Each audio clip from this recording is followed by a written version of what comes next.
사랑하는 빈내리의 모든 여러분, 오늘도 은혜입니다. 어느덧 이 말이 습관적으로 제 입에 붙은 것 같긴 합니다.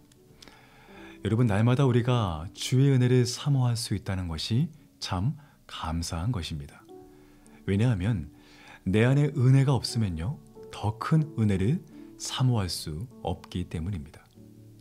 존 스토트 목사님은 은혜에 대해서 이렇게 말을 했습니다. 은혜는 나 자신을 돌아보고 자신을 낮추고 구해주는 것이다. 은혜는요, 나 자신을 돌아보게 하고 자신을 낮추게 하고 구해주는 것이다. 이것이 바로 은혜이다 라고 이렇게 말씀을 합니다. 바라기는 오늘 하루 여러분의 삶에서 이러한 은혜가 넘치시기를 주의 이름으로 간절히 축복합니다. 오늘의 말씀은 요나서 3장 10절의 말씀인데요. 우리 화면을 보시고 함께 읽도록 하겠습니다. 하나님이 그들이 행한 것, 곧 그 악한 길에서 돌이켜 떠난 것을 보시고 하나님이 뜻을 돌이키사 그들에게 내리라고 말씀하신 재앙을 내리지 아니하시니라. 아멘. 오늘의 본문은 요나입니다.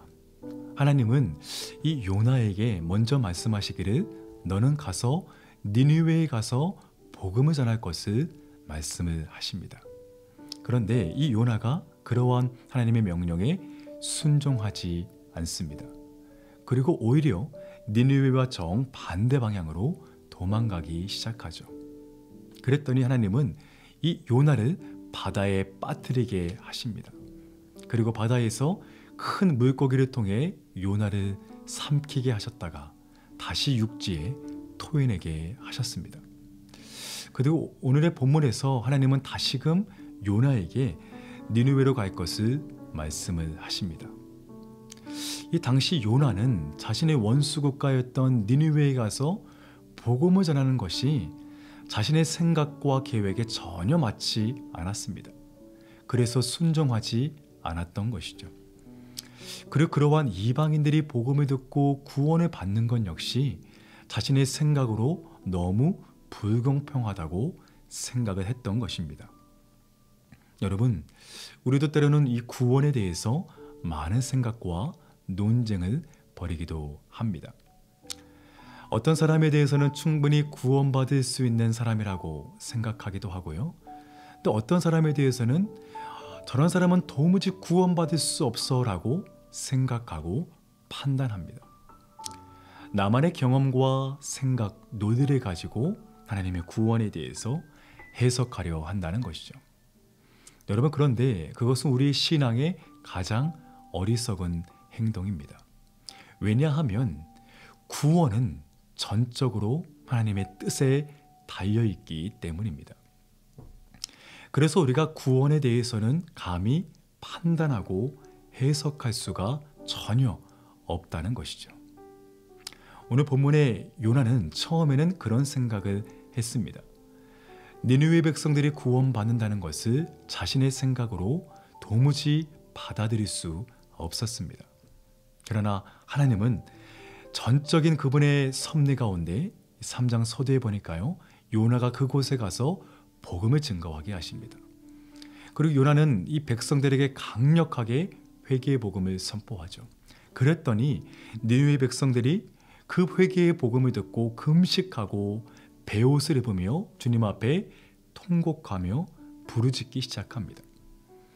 그리고 오늘의 본문 3장 10절에 나오게 되는 것인데요.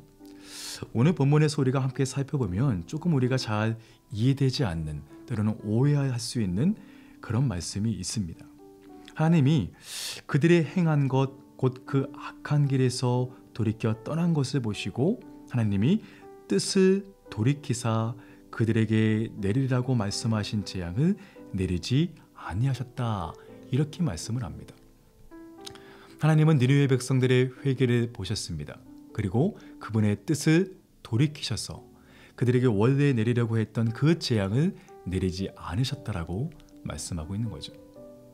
그런데 우리가 자칫 이 말씀에서 오해할 수 있는 것은 하나님은 그분의 뜻을 변치 않으시는 분인데 왜 이렇게 상황과 환경에 따라 그분의 뜻을 어떻게 변하실 수 있느냐라고 하는 그런 오해가 될 수 있습니다. 그러나 여러분, 그것은 아주 우리의 단편적인 생각에 불과합니다. 왜냐하면 이 본문에서 하나님은 그분의 뜻을 돌이킨 것이 아니었습니다. 그리고 도리어 그분의 본래의 뜻을 더욱 명확하게 이루시는 모습이었다는 겁니다. 여러분, 하나님의 본래의 뜻이란요, 니느웨 백성뿐만이 아니고 온 인류의 백성들이 그분 앞에 나와 회개하고 구원받는 것이 그분의 본래의 뜻이었습니다.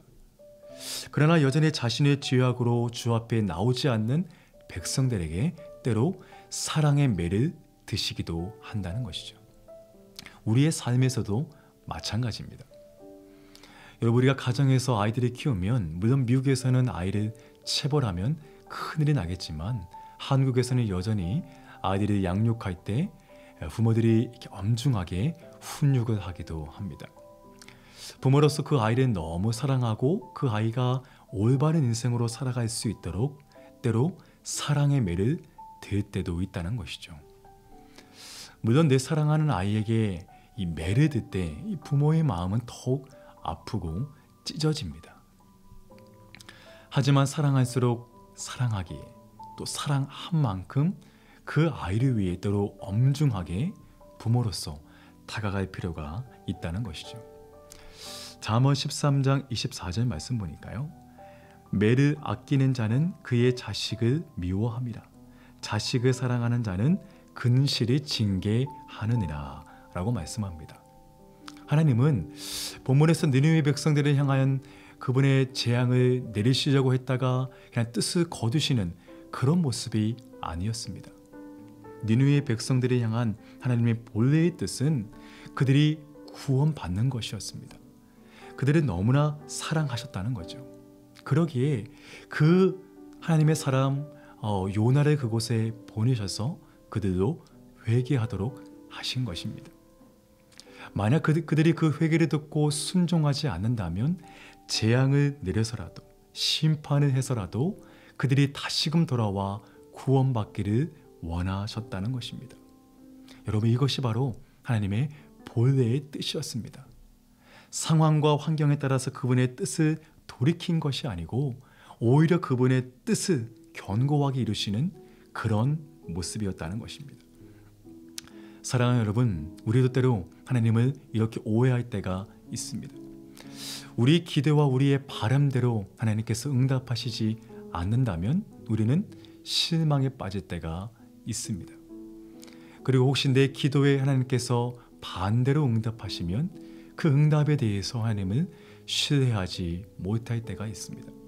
그러나 사랑하는 여러분, 내 생각과 다르고 내 기도와 다른 응답이 올지라도 하나님은 여전히 끝까지 신실하신 하나님이심을 믿으시기 바랍니다. 끝으로 어느 선교사님의 이야기를 하나 하고 마치겠습니다. 성경 번역과 문맹 퇴치 사역을 위해 선교하시는 도티 선교사님이 있었습니다. 이 선교사님이 서아프리카의 작은 마을에 들어갔다고 합니다. 근데 그 마을에는 불어를 할 줄 아는 사람이 단 2사람뿐이었고 이 기온이 너무 높았다고 해요. 온도가요. 그래서 도티는 그곳에서 이질도 알아눕게 되었다고 합니다. 무더운 열기와 그곳 음식이 익숙하지 못해 또 이 도티 선교사는 얼마 가지 못해 큰 몸에 병이 들고 알아눕게 되었다라고 합니다. 그리고 자신이 만난 그 불행 때문에, 그 분노 때문에 많은 눈물을 흘렸다고 합니다. 절망에 빠진 그녀가 주님께 부르짖기 시작했습니다. 주님, 제가 할 수 있는 것이 무엇입니까? 그때 주의 음성이 들려왔다고 합니다. 아무것도 하지 말고 아픈 그대로 있어라. 그녀는 이해할 수 없었지만 할 수 없이 그 응답을 받아들이기로 결심했습니다.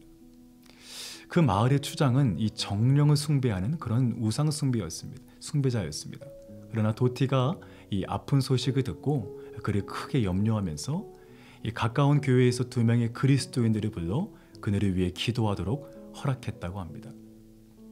원래 그 마을 사람들은 교회를 심하게 핍박했던 곳이었기 때문에 이것은 아주 뜻밖의 일이었다고 합니다.